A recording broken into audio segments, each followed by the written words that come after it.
جمال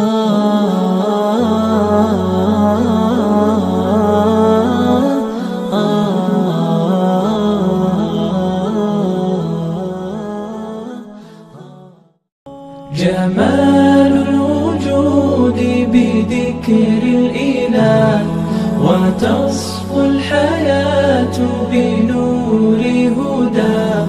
جمال الوجود بذكر الإله وتصفو الحياة بنور هداه.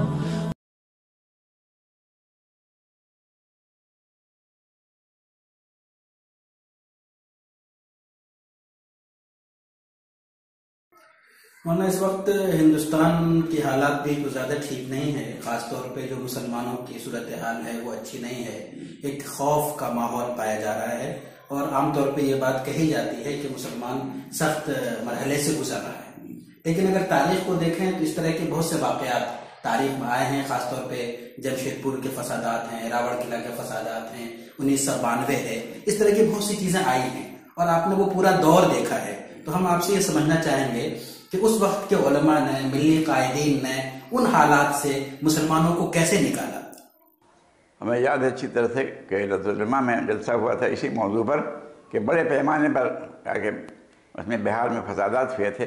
اور پوری پٹی جو ہے متاثر ہوئی تھی. تو تمام جماعتوں کو اس چیز نے مجبور کر دیا تھا کہ ہم کوئی رائے حمل طے کریں. چنانچہ وہ سب اکٹھا ہوئے اور سوچنے لگے کہ کیا حل ہو اس کا. چنانچہ اتفاق کے ساتھ یہ بات طے ہو گئی کہ آل انڈیا مسلم مجلس مشاورت کی بنیاد ڈالی جائے اور اس میں تمام جماعتیں شامل ہوں اور ان کا ایک وسیع دورہ ہو پیام انسانیت کے عنوان سے، اور اپنے غیر مسلم بھائیوں کے ساتھ وہ مل کے بیٹھیں اور ان کے سامنے جو ہے مسلم ہی نہیں بلکہ ملک کے جو مسائل ہیں ان کی طرف ان کی توجہ مبذول کریں اور یہ بتائیں کہ ملک جن حالات سے دوچار ہے وہ پورے ملک کے لیے، صرف مسلمانوں کے لیے نہیں بلکہ تمام ملک کے لیے خطرہ ہے اور اس سے ہندوستان کی ترقی کی راہ میں رکاوٹ ہے. ہمیں چاہیے کہ معتدل حالات پیدا کریں، ایسے معتدل حالات، نارمل حالات کہ تمام لوگ لکھنے پڑھنے کام کر سکیں اور جو مزدور ہیں وہ کارخانوں میں کام کر سکیں، جو صنعت کار ہیں وہ اپنے میدان میں کام کر سکیں. اس کے لیے ضروری ہے کہ دونوں سب مل کر کے کہ ہندوستان میں پرامن فضا پیدا کریں اور ایسی فضا جو دشمنی کی فضا ہو اس کو ختم کریں. یہی حل ہے. چنانچہ اس کے لیے دورے بھی کیے گئے اور جہاں جہاں دورہ ہوا اس کے بڑے اچھے اثرات ہوئے اور غیر مسلم حضرات بھی ان کے ساتھ تھے اور ان کے ساتھ کی وجہ سے کہ ایک اچھا ماحول پیدا ہوا. کیا آج کے دور میں اس طرح کے کسی اقدام کی ضرورت محسوس کی جا رہی ہے؟ اس طور محسوس یہ کی جا رہی ہے کہ اس وقت بہت زیادہ غلط فہمی پیدا کر دی گئی. پہلی غلط فہمی تو یہ ہے کہ نصاب تعلیم ایسا بنایا گیا ہے شروع سے کہ اس کی وجہ سے جو بھی اس کو پڑھے گا ان کے اندر اسلام دشمنی پیدا ہوگی، مسلم دشمنی پیدا ہوگی. اور خود جو میڈیا ہے جس کو کیا نام ہے ہم کہہ سکتے ہیں وہ غیر مسلم میڈیا، انگریزی کا ہندی کے جو اخبارات ہیں اور جو ٹیلی ویژن ہیں، یہ سب جو ہے وہ متفق ہو گئے ہیں مسلم دشمنی پر. اس لیے کہ کچھ نصاب تعلیم کے پروردہ ہیں جو پڑھایا جا رہا ہے ان کو وہ کتابیں پڑھی ہیں انہوں نے جو اس مقصد سے لکھی گئی ہیں کہ مسلمانوں اور ہندوؤں کے درمیان جو ہے ہمیشہ عداوت باقی رہے اور دشمنی باقی رہے، اور یہ جب پڑھیں گے تو ظاہر ہے اسلام دشمنی کی ذہنیت پیدا ہوگی. یہی یورپ سے بھی آ رہا ہے اور وہاں سے بھی یہی ہدایت کی جا رہی ہے کہ مسلمانوں کے ساتھ دشمنی کرو اور ان کی جو خصوصیات ہیں، اصل بنیادی بات یہ ہے مسلمانوں کی جو خصوصیات ہے ان خصوصیات کو ان کو محروم کر دو. چنانچہ بڑے پیمانے پر پورے ملک میں ایسا نظام تعلیم رائج کر دیا گیا ہے اور یہی صحافت بھی اسی راستے پر ہے. اس کی وجہ سے ایک دشمنی کی فضا پیدا ہو رہی ہے. ضرورت ہے کہ مسلمانوں کے بارے میں جو غلط فہمیاں ہیں، اور غلط فہمیاں کیا ہیں کہ مسلمانوں نے اپنی زندگی ایسی بنا رکھی ہے کہ اپنے پڑوسیوں سے وہ متاثر ہو گئے ہیں. مثلا ان کے ہاں اس میں شادی وغیرہ میں جو جہیز کا مطالبہ ہوتا ہے دیا جاتا ہے اور اس کے لیے جو واقعات پیش آتے ہیں وہ بھی مسلمانوں میں پیش آ رہے ہیں جبکہ یہ غیر مسلموں میں پیش آتے تھے. تو ہمیں چاہیے کہ سادگی کی زندگی کو اختیار کریں اور اپنے غیر مسلم پڑوسیوں کے دکھ درد میں شریک ہوں اور ان کے سامنے جو لٹریچر ہے ہمارا وہ نہیں ہے، زیادہ تر ہمارا لٹریچر اردو میں ہے. ہمیں چاہیے کہ ہندی میں مقامی زبانوں میں ایسا لٹریچر تیار کریں کہ وہ اسلام کی بنیاد کے بارے میں جو غلط فہمی ہے اور اس کو دور ہو، اور ان کو معلوم ہو کہ یہ دین ایسا ہے کہ پوری انسانیت کے لیے اس میں صلاح فلاح ہے، اور اس میں عورتوں کے حقوق دیے جاتے ہیں، بچوں کی تربیت کا بڑا اہتمام کیا جاتا ہے، اخلاقی قدروں کو ان کے اندر راسخ کیا جاتا ہے۔ یہ بات ہم نے ان کو بتائی نہیں، اور نہ ہم نے اس کا مظاہرہ کیا۔ اگر ہم عملی طور سے سامنے آئیں اور ان کو شریک کریں تمام چیزوں میں، مثال کے طور پر ہم کہیں کہ دیکھیے کرپشن عام ہو رہا ہے، کام چوری بہت بڑھ رہی ہے، اور ہم رشوت دیتے ہیں اس کے بعد بھی کام نہیں کرتے، ہم دیر سے وقت اس میں دفتر میں جاتے ہیں اور لوگوں کام نہیں کرتے، نتیجہ کیا ہے کہ ایک عام کرپشن ہو گیا ہے اور سب اس میں ملوث ہیں۔ یہ ملک کے لیے مصیبت ہے، اور پورا ملک جو ہے ایک بہت ہی بڑے پیمانے پر تباہی بربادی کا شکار ہو رہا ہے، اور جو واقعات پیش آ رہے ہیں اس کو ہم دیکھ رہے ہیں روزانہ کہ کیا واقعات پیش آ رہے ہیں۔ ایسی حالت میں ضرورت ہے کہ ہم مسلمان اپنے کو ثابت کریں کہ ہم اس ملک کے لیے مفید ہیں، اور ہمارا وجود یہاں مفید ہے۔ یہ اسی صورت میں ہو سکتا ہے جب کہ ہم تعمیر کے کاموں میں بڑھ چڑھ کے حصہ لیں، اور اس میں جو چیزیں ایسی ہیں کہ ہم ان کے ساتھ دے سکتے ہیں ان میں ہم ان کا ساتھ دیں، اور مصیبتوں میں ان کا ساتھ دیں، اور اسپتالوں میں جائیں اور ان کے کہنے میں ان کو پھل پیش کریں، اور ان کے لیے دعائیں مہیا کریں۔ اگر کسی کا انتقال ہو گیا ہے تو اس کی آخری رسم و رواج میں کہ ہم مدد دیں۔ اس طرح سے مثال کے طور پر ٹرینوں میں سفر کر رہے ہیں، کسی خاتون کی برتھ جو ہے اوپر ہے، ہماری بات نیچے ہے، ہم چاہیں کہ ان کو پیشکش کریں، دیکھیے آپ کو اوپر چڑھنا مشکل ہے، آپ نیچے جائیے، نیچے آ جائیے، اسی طرح سے ان کی مدد کرنا۔ تو مختلف طریقے ہو سکتے ہیں جن سے ہم ان کی مدد کر کے غلط فہمی پیدا کر سکتے ہیں، ان کو دور کر سکتے ہیں، اور یہی اس وقت حل ہے، اس کے علاوہ کوئی حل نہیں۔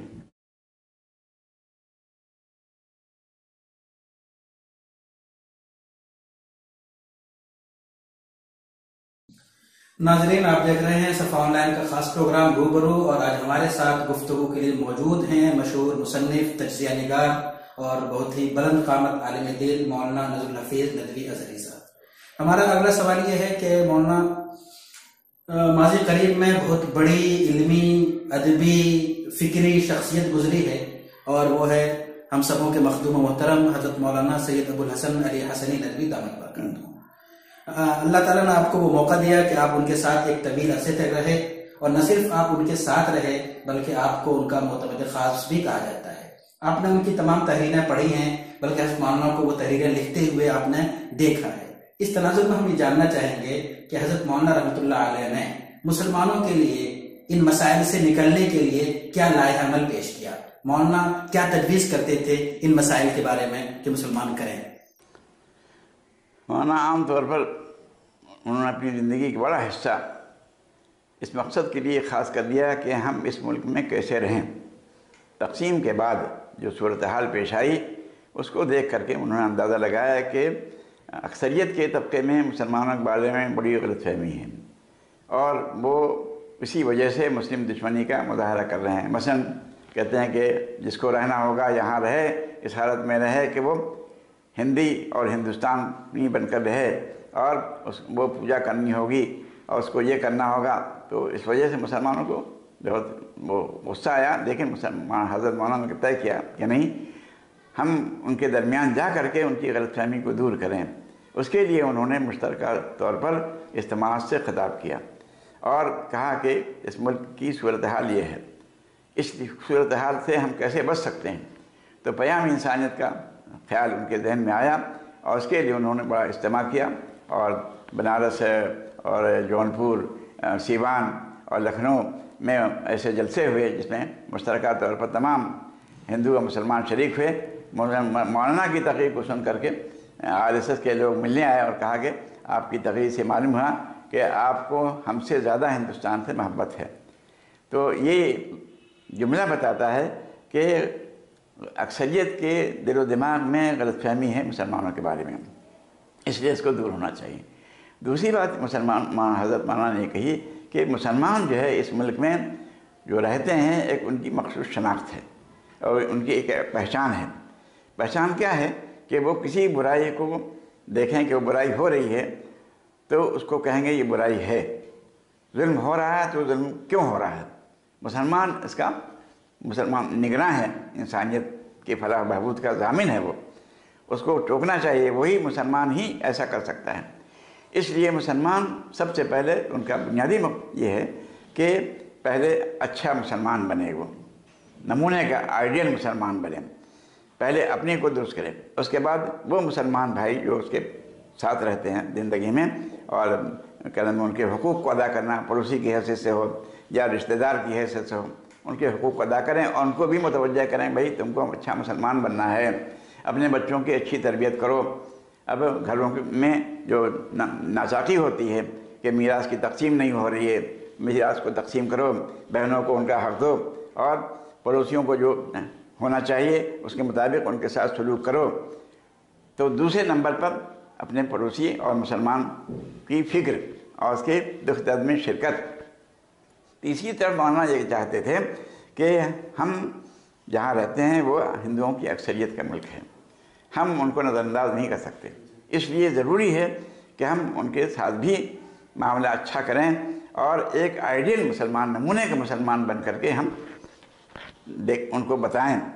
ہم نماز پڑھتے ہیں، ہماری نماز دیکھنے کے لیے گھروں میں نہیں آتے، مسجد میں نہیں آتے،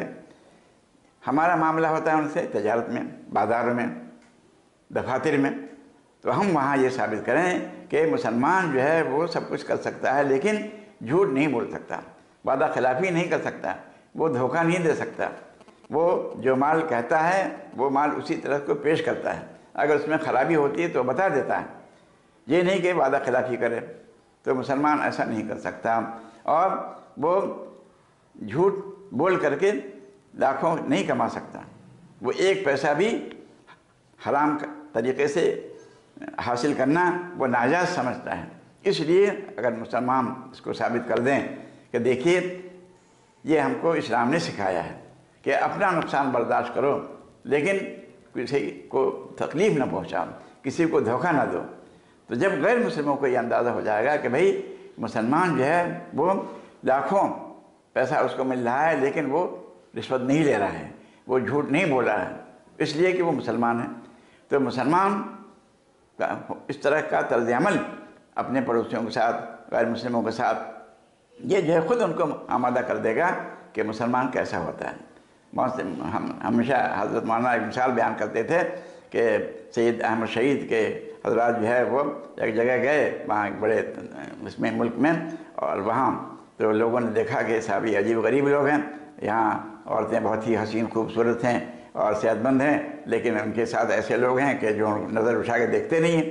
تو ان کو حیرت ہوئی کہ ایک ہو دو ہو لیکن پوری جماعت ایسی ہے کہ نامحرم چیزوں کو دیکھتی نہیں ہے اور کوئی چھیڑ چھاڑ نہیں کرتی، ان کی عزت کو اپنی عزت سمجھتی ہے، نگاہیں نیچی رہتی ہیں اور کوئی چیز جو ہے بغیر دام دیے ہوئے لیتے نہیں ہیں، حالانکہ فاتح ملکوں کے لوگ ایسا ہوتے ہیں۔ تو انہوں نے کہا کہ بھائی کیا بات ہے، آپ کی نگاہ کمزور ہے کیا؟ انہوں نے کہا کیا بات ہے؟ انہوں نے کہا کہ ہم دیکھتے ہیں کہ آپ کے نوجوان ہیں آپ کے ساتھ اور اپنے علاقوں سے سالوں ہو گئے نکلے ہوئے لیکن وہ کبھی حسین عورتوں کی طرف دیکھتے نہیں ہیں، کیا بات ہے؟ انہوں نے کہا نہیں، یہ ہماری تربیت ہے، اسلام نے ہم کو سکھایا ہے کہ آپ کی نگاہ نیچی کریں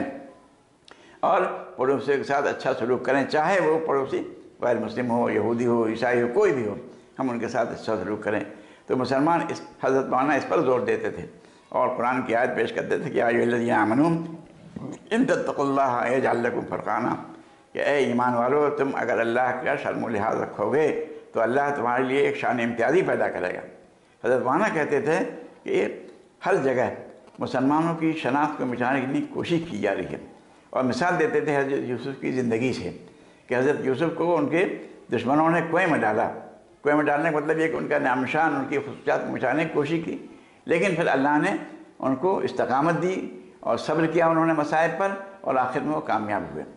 تو وہ یہ فرماتے تھے کہ اگر مسلمان مسائل کو برداشت کریں اور تحمل اور بردباری کا معاملہ کریں اور اللہ کا شرم و لحاظ کریں تمام چیزوں میں، تو کوئی دشمنی اور کوئی مصیبت ان کو نقصان نہیں پہنچا سکتی۔ ہندوستانی مسلمانوں کے مسائل کا حل اسی میں ہے کہ ہم اپنی شناخت کو ہر قیمت باقی رکھیں اور اس کا اثر معاشرے پر ظاہر ہو، یہی حل ہے، اور اسی کے لیے وہ کوشش کرتے تھے، اور اسی کے لیے پرسنل بورڈ کے ذریعے سے وہ چاہتے تھے کہ مسلمانوں کے جو اجتماعی امراض ہیں، نکاح و طلاق کے مسائل میں بھی کہتے تھے کہ پہلے اپنے گھر کو درست کریں، ہم بیوی کے حقوق کا ادا نہیں کرتے. ہم چاہتے ہیں کہ یک طرفہ طور پر ہماری حق ہوں، بیوی کا کوئی حق نہیں. کیوں نہیں؟ اس کے جتنے حقوق ہیں آپ ادا کیجیے، بچوں کی صحیح تربیت کیجیے. جب تک سارے حقوق ہم ادا کریں گے تو ایک مثالی معاشرہ بنے گا، اور اس میں مسلمان ہوں یا ہندو ہوں سب جو ہے اچھی طرح سے رہیں گے، اور مسلمان اور یہ ملک ترقی کرے گا.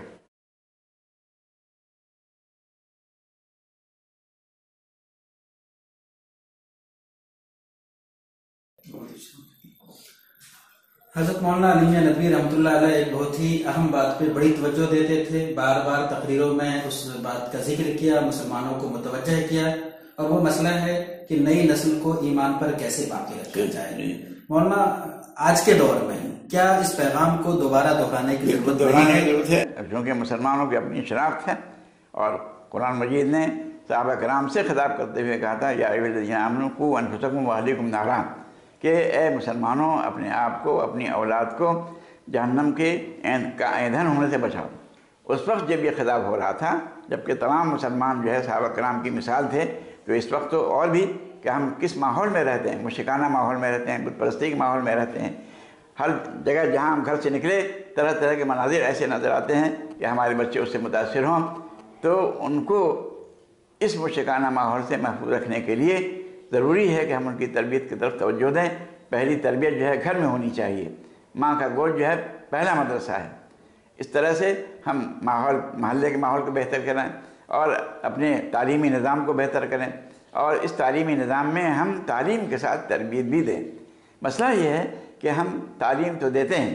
سکھا دیتے ہیں کہ یہ جغرافیہ اس کو کیسے ہم پہچانیں، ملک کو کیسے پہچانیں، ہم ترقی کیسے کریں، یہ تو تعلیم ہوئی. لیکن تربیت دینا وہ پتاماری کام ہے. اس کے لیے انتظار کرنا اور اس کے لیے صبر تحمل سے کام لینا تو ایک بڑا اس میں وقت چاہتی ہے. اور انسان کیسے بنتا ہے، اس کے شاعر نے کہا تھا کہ بستی بسنا کھیل نہیں، بستے بستے بستی ہے. کہ انسان کی تربیت جو ہے وہ وقت چاہتی ہے. مثال کے طور پر ہم بچے کو چاہتے ہیں کہ عادی بنائیں کہ جب وہ گھر سے نکلے تو دعا پڑھیں.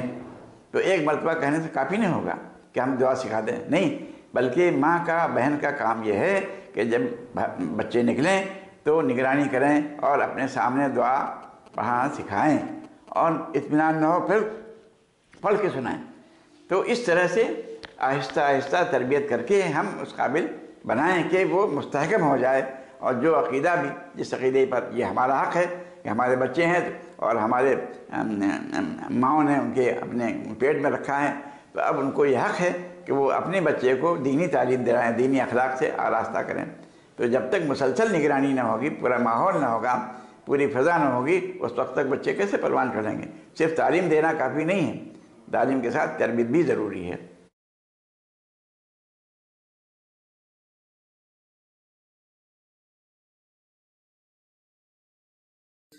مولانا آپ کا صحافت سے بڑا گہرا تعلق ہے، عملی طور پہ بھی آپ شریک رہے ہیں، آپ کی تحریریں پوری دنیا میں پڑھی جاتی ہیں، اور آپ کی ایک بہت اہم کتاب جو صحافت کے موضوع پہ ہے، مغربی میڈیا اور اس کے اثرات، وہ انتہائی مقبول کتاب ہے اور کئی زبانوں میں اس کا ترجمہ ہو چکا ہے. اس حوالے سے ہم یہ جاننا چاہیں گے کہ ہندوستانی مسلمانوں کی میڈیا میں کوئی شمولیت نہیں ہے، اور یہ شکوہ 50 سال سے اب تک باقی ہے.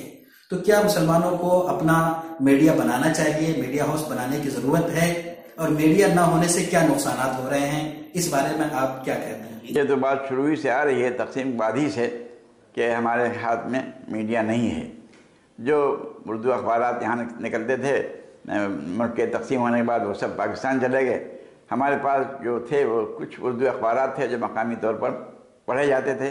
لیکن اس سے مسئلے کا حل نہیں تھا. اس بات کی ضرورت محسوس کی گئی اور دعوت دی گئی کہ مسلمانوں کا اپنا ترجمان ہونا چاہیے، انگریزی میں ہونا چاہیے، ہندی میں ہونا چاہیے.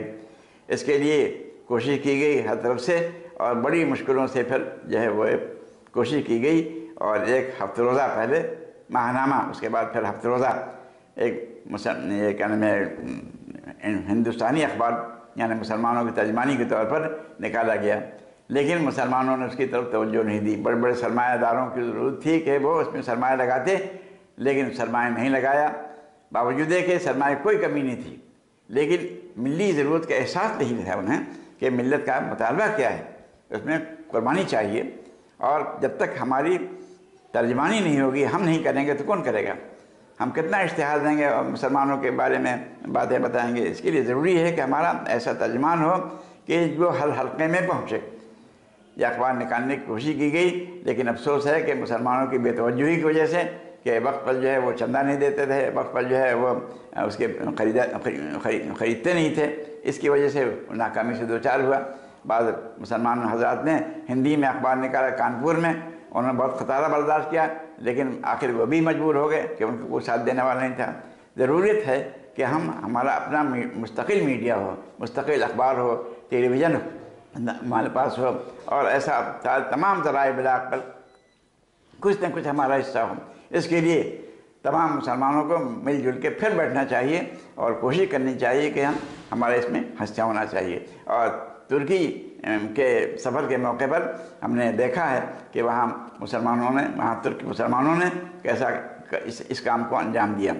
اس سے پہلے یہ مرحلہ آیا تھا کہ قطر نے کوشش کی تھی کہ ایسے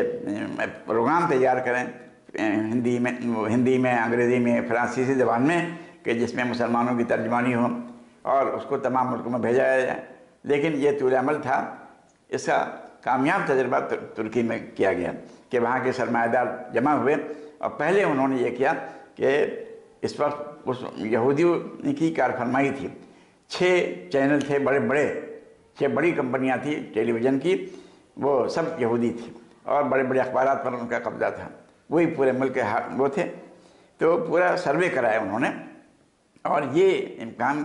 کہ کیا کوئی ہم مسلمانوں کی طرف سے کوئی ٹیلی ویژن اسٹیشن قائم کریں گے تو اس میں کامیابی ہوگی، اور کس طرح کے پروگرام وہ چاہتے ہیں۔ تو پورے سرمایہ کا سروے کیا گیا، خواتین سے مشورہ لیا گیا، ان کو کس طرح کے پروگرام چاہیے، بچوں سے کہا گیا، نوجوانوں سے پوچھا گیا، بوڑھوں سے پوچھا گیا، اور کسانوں سے پوچھا گیا، گویا کہ معاشرے کا کوئی طبقہ چھوڑا نہیں انہوں نے سروے میں، ہر ایک کی پسند کیا ہے، ناپسند کیا ہے، اور عام طور پر سبوں نے بیزاری ظاہر کی کہ یہ جو پروگرام آ رہے ہیں سب یہودیوں کے ہیں، اور اس سے ہمارا معاشرہ خراب ہو رہا ہے اور کرپٹ ہو رہا ہے، ضرورت ہے کہ اس کا کوئی بدل مہیا ہو۔ چنانچہ بڑے پیمانے پر، اب یہ اندازہ لگائیے، جن لوگوں نے بتایا ہمیں کہ انہوں نے تقریباً $40 ملین اس کے لیے مخصوص کیے اور ایک چینل قائم کیا، اور اس کے بعد پھر فنی ماہرین کو جو پروگرام لکھتے تھے اور اخبار پڑھتے تھے، پڑھنے والے خواتین کے لیے، مردوں کے لیے، اور اسی طرح سے بچوں کے لیے پروگرام کرنے والے، کہ فنی طور پر وہ اچھی طرح سے اپنے پروگرام کو بچوں کے لیے مثال کے طور پر تیار کریں یا خواتین کے لیے تیار کریں، تو یہ اس میں کامیاب رہے۔ اور لیکن کہتے ہیں کہ بڑے پیمانے پر نہیں ہو سکا، اس لیے کہ ان کے پاس ذرائع محدود تھے۔ تو پہلے سال جب جمع ہوئے تو معلوم ہوا کہ اس میں $10 ملین کا نقصان ہوا ہے۔ اس کو بھی انہوں نے برداشت کیا اور کہا کہ جاری رکھیں کام کو، پھر جاری رکھا انہوں نے۔ اور یہ پروگرام جرمنی میں مقیم جو مسلمان ہیں، ترک مسلمان بڑی تعداد میں ہیں، انہوں نے مطالبہ کیا کہ یہاں تک پروگرام کا دائرہ بڑھا دیا جائے تو ہم اس میں اشتہارات سے آپ کی مدد کریں گے۔ جب وہاں سے اشتہارات آنے لگے تو انہوں نے اور پروگرام بڑھا دیا، دائرہ بڑھا دیا، ترکستان کے مسلمانوں تک پہنچا پروگرام۔ پھر دوسرے سال جب جمع ہوئے تو معلوم ہے کہ یہ خسارہ $5 ملین سے کم ہو گیا ہے، اب $5 ملین رہ گیا ہے۔ اب اس کے بعد مزید انہوں نے محنت کی، ایک چینل اور قائم کیا $50 ملین لگا کر کے۔ اب اندازہ لگائیے کہ انہوں نے سرمایہ لگایا اور صحیح طریقے سے لگایا،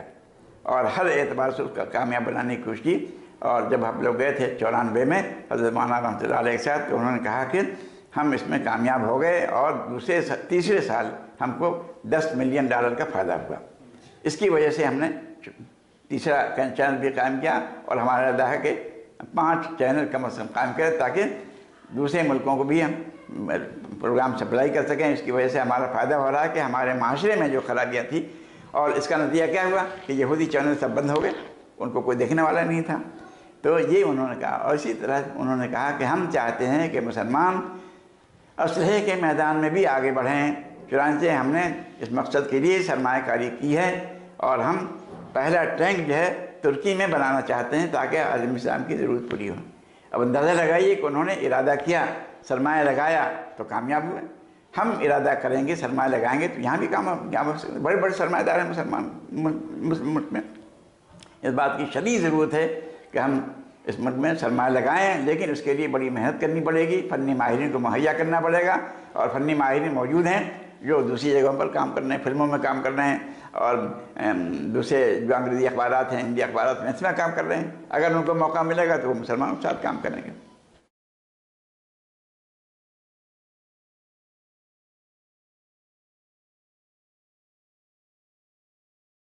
میڈیا کے حوالے سے ایک اہم سوال یہ ہے کہ اس وقت میڈیا کی گویا حکومت ہے، پورا تسلط ہے، وہ دکھانا چاہتا ہے وہی سب دیکھتے ہیں، بلکہ نہ دیکھنا چاہیں تو بھی وہی پروگرام آتا ہے، اور میڈیا پہ یہودیوں کا قبضہ ہے۔ تو میڈیا کے سحر سے بلکہ یہودیوں کے چنگل سے نکلنے کی کیا شکل ہو سکتی ہے؟ اس کی شکل یہی ہے کہ مسلمان اپنا خود ایک اپنی کمپنی قائم کریں۔ اس کے لیے ضروری ہے کہ وہ قربانی دے، بغیر قربانی کو کام ہوتا نہیں ہے۔ حکومتیں اس کی سرپرستی نہیں کریں گی، کوئی بھی حکومت نہیں کرے گی، اس لیے کہ اس کے اپنے ہوتے ہیں، مسائل ہوتے ہیں۔ ہم ہندوستان میں قانون کے دائرے میں رہتے ہوئے یہ کر سکتے ہیں، اور خاص طور سے مثال کے طور پر صفا آن لائن آپ نے قائم کیا ہے، تو آپ کو آزادی ہے کہ جو چاہیں پیش کریں، اور اس کا دائرہ آپ بڑھا سکتے ہیں، لیکن آپ کے پاس وسائل نہیں۔ اگر ہمارے پاس وسائل ہوتے تو اس کا دائرہ پورے ہندوستان میں کر سکتے تھے، انگریزی میں کر سکتے تھے، ہندی میں کر سکتے تھے، مقامی زبانوں میں ہمارے نمائندے ہوتے جو ہم کو رپورٹ بھیجتے، وہاں کے مسلمانوں کا حالات بھیجتے، تو ہمارے پاس وسائل ہوتے تو ہم یہ سب کام کر سکتے تھے۔ مسلمانوں کے پاس صلاحیتوں کی کمی نہیں ہے، نہ سرمایہ کمی ہے، لیکن یہ ہے کہ احساس نہیں ہے ہمیں کہ ہم کو کیا کام کرنا ہے۔ ہم آسانی کے ساتھ یہ ہے کہ ہم دوسروں کو شکار ہو جاتے ہیں، دوسروں کو اس کو دیکھتے ہیں اور اسی پر اکتفا کرتے ہیں اور کہتے ہیں بس یہی کافی ہے ہمارے لیے۔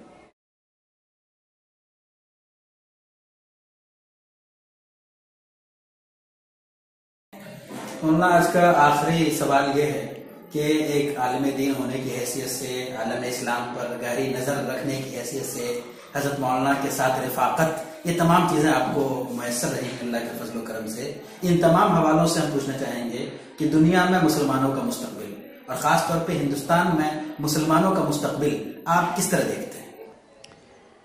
مسلمانوں کا ہندوستان ہی نہیں بلکہ پوری دنیا میں جو مستقبل ہے، وہ اس کے لیے ضرورت ہے کہ صبر اور تقویٰ کی زندگی، جیسا کہ حضرت یوسف علیہ السلام کی زبان سے اللہ تبارک و تعالیٰ نے ایک دائمی اصول کے طور پر اعلان کیا کہ جو شخص بھی تقویٰ اختیار کرے گا، اللہ کا شرم و لحاظ رکھے گا ہر حال میں، اور صبر سے کام لے گا۔ صبر جو ہے عام طور پر اس کا مفہوم کیا ہوتا ہے کہ ہمارے خلاف جو کچھ کیا جا رہا ہے ہم اس کو برداشت کریں، مشتعل نہ ہوں، اور اس کا جواب مثبت اور تعمیری انداز میں دیں، بجائے اس کے کہ ہم اس کے غصے کا اظہار کریں۔ ہمیں چاہیے کہ اپنی شخصیت کو ایسا بنا دیں کہ وہ مجبور ہو جائے کہ ہم سے وہ متاثر ہو۔ یہ ہر جگہ مسلمانوں کے مسائل کا حل ہے، اور اس میں وقت لگے گا لیکن کامیابی ان کے قدم چومے گی۔ بہت بہت شکریہ۔ ناظرین، آپ دیکھ رہے تھے صفا آن لائن کا خاص پروگرام روبرو، اور آج ہمارے اسٹوڈیو میں موجود تھے ہمارے ساتھ مشہور عالم دین اور تجزیہ نگار مولانا الحفیظ ندوی ازہری صاحب۔ آپ نے سنا کہ مولانا نے عالم اسلام کے بارے میں، ہندوستان کے مسلمانوں کے بارے میں کن خیالات کا اظہار کیا، مسلمان جن مسائل سے دوچار ہیں ان سے نکلنے کی کیا شکلیں ہیں، صحافت اور میڈیا کے بارے میں مولانا نے کس قدر زور دے کر کہا کہ مسلمانوں کو اپنا میڈیا اپنانے کی ضرورت ہے، یہ تمام باتیں مولانا نے آپ کے سامنے کہی۔ تو ضرورت اس بات کی ہے کہ ہم ان باتوں کو سنیں اور ان باتوں پہ عمل کرنے کی کوشش کریں، اپنے دوستوں تک پہنچائیں، خاص طور پہ ایسے لوگ جو کچھ کرنا چاہتے ہیں ان تک اس میسج کو ضرور پہنچائیں۔ تو ناظرین، اگر آپ کو ہمارا پروگرام اچھا لگے تو اسے ضرور سبسکرائب کیجئے، لائک کیجئے اور اپنے دوستوں تک پہنچائیے۔ بہت بہت شکریہ، جزاک اللہ۔ دینی و اسلامی کتابوں کا واحد مرکز، دارین بک ڈپو، شباب مارکیٹ، لکھنؤ۔ ویڈیو کے نیچے سبسکرائب کے بٹن پہ کلک کریں، بیل کے آئیکن پہ کلک کیجئے تاکہ ہر نئی ویڈیو کی نوٹیفیکیشن